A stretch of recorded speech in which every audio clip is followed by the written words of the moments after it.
TV prime time समाचार में आपका स्वागत है।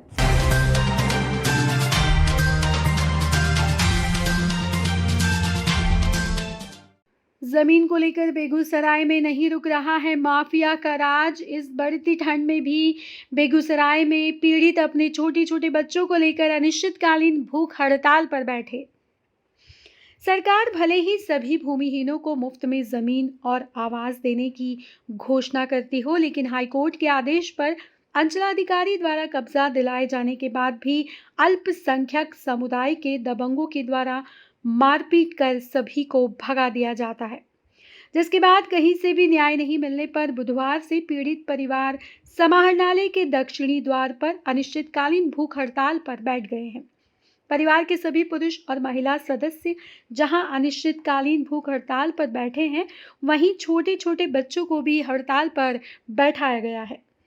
इस संबंध में पीड़ित रंजना देवी, चांदनी देवी, खुशबू देवी, चंदन राम और संतोष राम ने बताया कि नावकोठी प्रखंड क्षेत्र के हसनपुर बागर निवासी हम 6 परिवारों को 2013 से 14 में सरकारी गैर मजरूआ जमीन का पर्चा दिया गया था, लेकिन बगल की जमीन मालिक रब्बान मियां के द्वारा उसे तबाह किया जा रहा है।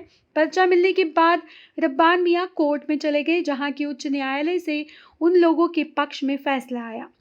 2017 में हम लोगों ने वहां इंदिरा आवास पर जब काम शुरू किया तो मौके पर मौजूद करीब 3 लाख की सामग्री को क्षतिग्रस्त कर दिया गया। महादलित परिवार की लड़की के अपहरण का भी प्रयास किया गया। तब से लेकर आज तक वे लोग चक्कर लगा रहे हैं, लेकिन कहीं से भी न्याय नहीं मिल पा रहा है। जान से मारने की धमकी दी जा रही है और डर के मारे 8 साल से गांव में कोई लोग नहीं रह रहे हैं। कोई दिल्ली तो कोई अपने मायके और ससुराल में रह रहा है। दिल्ली में भी लॉकडाउन लगने के बाद काम बंद होने से जब उन लोगों को भगा दिया गया तो बेघर हैं और समाहरणालय के समक्ष वो भूख हड़ताल पर बैठे हैं। अपराधियों के द्वारा मारे जाने से बेहतर है कि अपने हक के संघर्ष की करने के दौरान मर जाएं। इन लोगों का आरोप है कि बास भूमि के नाम पर 8 वर्षों से गांव के कई लोगों से झगड़ा कराया गया। अंचलाधिकारी और उसके सहयोगी अवैध उगाही करते हैं। चिन्हित भूमि पर अवैध मकान खड़ा कराया जाता है और हमारे परिवार के साथ लूट, छेड़खानी और अपमान किया जाता है। हम लोगों से पैसा ठग लिया जाता है और अगर कहा गया है कि बात सत्य नहीं है तो उन्हें फांसी दे दी जाए या फिर उनका नार्को टेस्ट कराए जाने की भी बात कही गई है।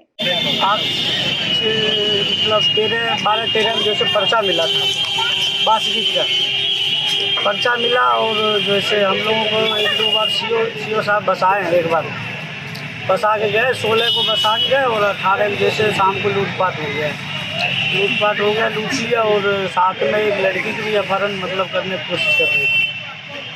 और जैसे फिर लूटपाट हो गया। हम लोग जब गए थाना के पास, जो हम लोगों के साथ ऐसा हुआ है, तो कह रहा है कि आप लोगों को 107 हो गया।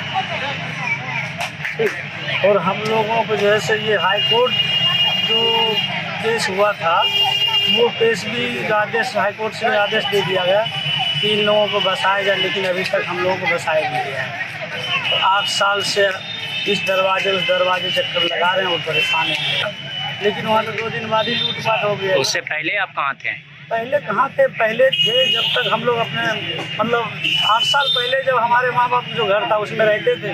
कहाँ थे आप? वही बागर में ही, लेकिन अभी हम लोग रह रहे हैं, दिल्ली में रह रहे हैं। अच्छा, वही ना आपको जानना चाहिए। दिल्ली में रह रहे हैं। मतलब 3-4 कितने लोग आए हैं यहाँ? 6 परिवार हैं यहाँ पे। सभी की परिवार के? हाँ, एक ही परिवार से, मतलब एक ही खानदान है। तो कुछ लोग दिल्ली में रह रहे हैं और कुछ लोग अपने अपने लहरा में रह रहे हैं। क्या नाम है आपका? चंदन राम। मतलब जमीन को हड़ताल में हसनपुर बागर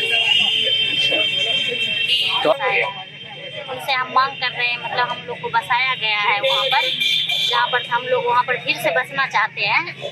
तो वहाँ पर वो मतलब सीओ साहब हम लोग को बसा दिया था और सीओ साहब आज बसाया, कल होकर हम लोग को मतलब वहाँ पर इंदिरा आवास का सब कुछ गिरवाया था। वहाँ पर हम लोग गए थे घर बनाने, फिर वहाँ पर वो लोग का आकर हम लोग को मारपीट को लोग आया था वहाँ पर। तो हम लोग को मारपीट को वहाँ से भगा दिया और जितना इंदिरा आवास का सामान वहाँ पर गिराए थे वो सब लूट लिया। क्या नाम है आपका? रंजना देवी सर। कहाँ घर? हसनपुर बागर।